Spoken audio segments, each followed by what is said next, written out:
famous actor for the Soup Nazi, as well as a whole lot of roles, which you'll hear more about in this interview. Is there anything you'd like to start this interview with, sir? No soup for you. Okay, please stay tuned. Please stay tuned. I know that sounds like the end of the interview, but it's not. I swear he's going to talk to us more.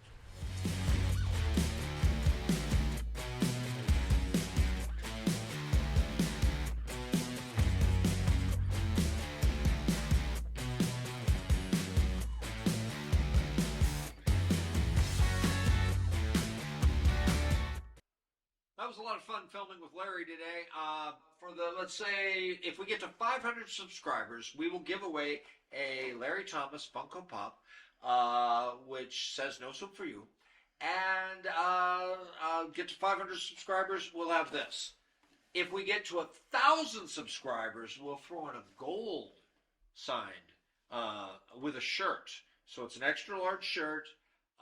I gotta ask you a couple tough questions. You can answer in character if you'd like. But when Seinfeld's Pop-Tart commercial ran, were you not kind of frustrated that you had to go in a box? Well, it was a surprise. Okay. Nobody sent me any copy. Nobody told me what I was going to be doing in the commercial. So It was a complete surprise to be put in a giant plexiglass box. Okay. I gotta and you tell were you. with who?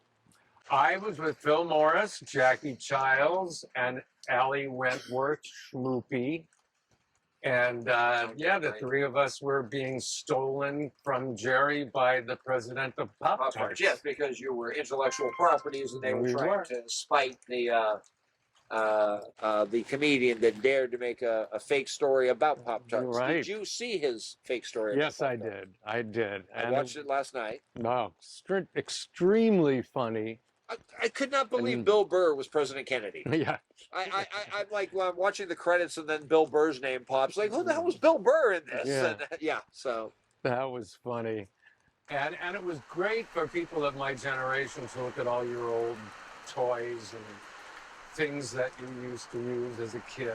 Yeah, that's technically the generation ahead of us, though. I mean, aren't you? No, I was born in the 50s, so that's all my stuff. Okay, first off, let's hear your longevity secrets, because you don't look like you're that old. Thank you. I think it's a family trait. I look older than him. I just would like to remind everyone, and I just crashed into the microphone, so I'll just say again, I look older than him, and that's just... I'm 1/4 Romanian, so I think there's some vampire going on. Okay. Although I don't remember ever the turtleneck sweater fighting then. anybody. I will make sure this tastes as bad for you as possible. All right. I would like to know about whatever other things you're doing. Well, just a few months ago, I did a very, very dramatic pilot that the writer-director is selling right now, or trying to sell. Okay. And it's a modern retelling of Scheherazade and 1001 Nights, and I get to play her father. So you're the Sultan? No, I'm not the Sultan. The father, I'm her father. And so I get to basically have 1001 hellish nights thinking my daughter's going to be executed the next morning. Right, and she's able to stay the execution over and over and over again because she's a good storyteller. But I don't know that, so... you should have more faith in your daughter, come on! If I get to do it, it's going to be an actor's dream to, have to suffer the consequences like that for so long. So, hopefully. So now... Okay, I know some of the tales, because obviously Arabian Nights come from them. Mm-hmm. But what did ultimately happen to Scheherazade? Did she only last so long, or did she live happily ever after? I've never read the book, so I don't know what goes on after 1001 Nights. That's like 3 years. Yeah. They're able to stall this out 3 years, but that's still, in the big picture, not a lot of time. It sounds like a lot is 1001 days, but... If you say, you're going to be married to this guy 3 years, so he's going to execute you. Yeah. It's really awful. Well, hopefully in the series, they'll keep it going. Yeah. They'll make it go on further.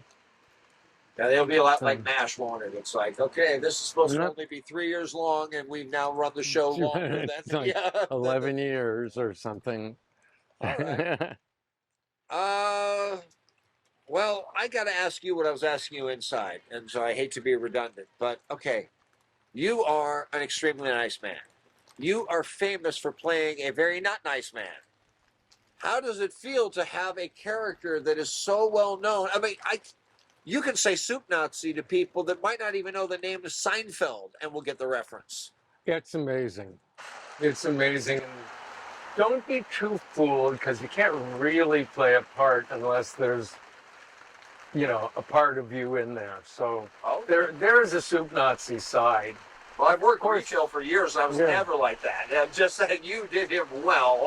I've also found that it doesn't work on everybody. I remember when my son was in high school and he already had 2 tardies. He was on his way to a detention.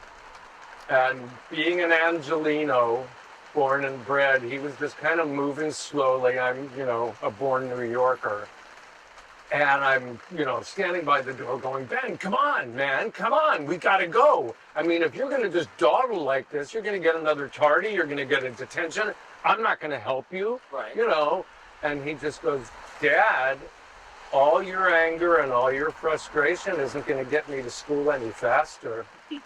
And I went, doesn't work on everybody. Well, it tells me also that you're not someone who beat his children, because that was a great opportunity. Yeah. That was a great lead-in for a child beating. Yeah.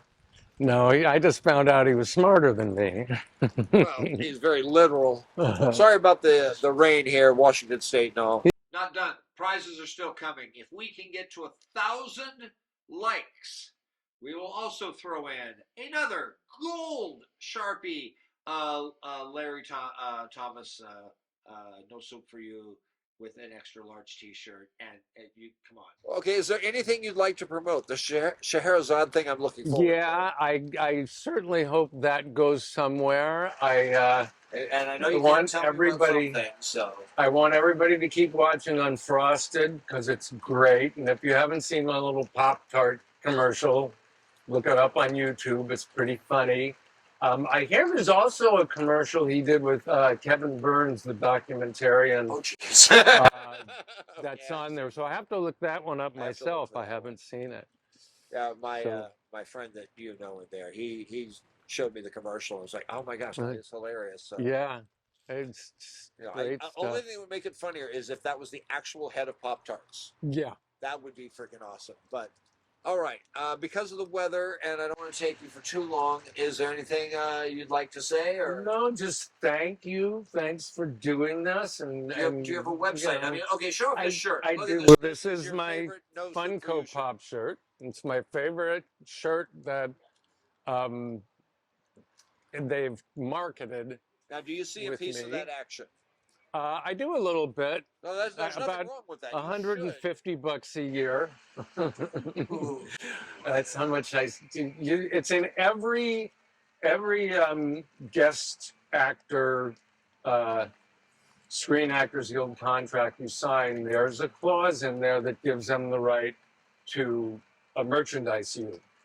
Although it hardly ever happens. When it does, you find out later that you signed a contract and it was in there, and you don't get much for it. But they've always been really nice, and I love the shirt. And my website is realsoupnazi.com. Just REALSOUPNAZI. Check it out. It's got all my stuff on it. That also means that some jackass out there took soupnazi.com and tried to sell it to me for $1,000, and I said no. Yeah. So I have a website and all that other stuff. Crazy business. But now, when we were talking about residuals earlier, my friend Ty Barnett, he has an ad, and he's also one of the performers on this site. He did a beautiful ad for Toyota. It was hilarious. He's a salesman giving a father and daughter have come to buy a car, and he's giving her a special price that the father thinks is a special price. And he's like, no, it's great acting. Meanwhile, and that ran for a couple months, gave him so much residuals. But the one he made the most for was he was in a State Farm ad, make $200,000, and he doesn't have a single line. He is just literally there to react to a State Farm, like a good neighbor. State Farm is there, and they disappear from this supposed office building full of State Farm people. And, yeah. He says nothing. and it was that he made that much money on it. So what I was going to ask you was, did you get or could you share what you got on the Pop-Tart ad?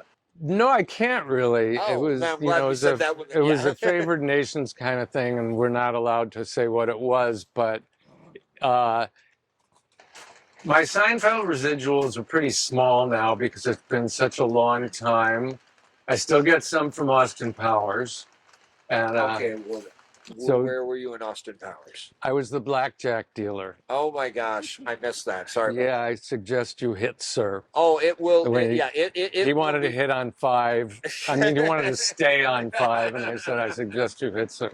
So that was fun. So I get some from that, and all in all, it's been a really great business, and I've gotten to have some fun.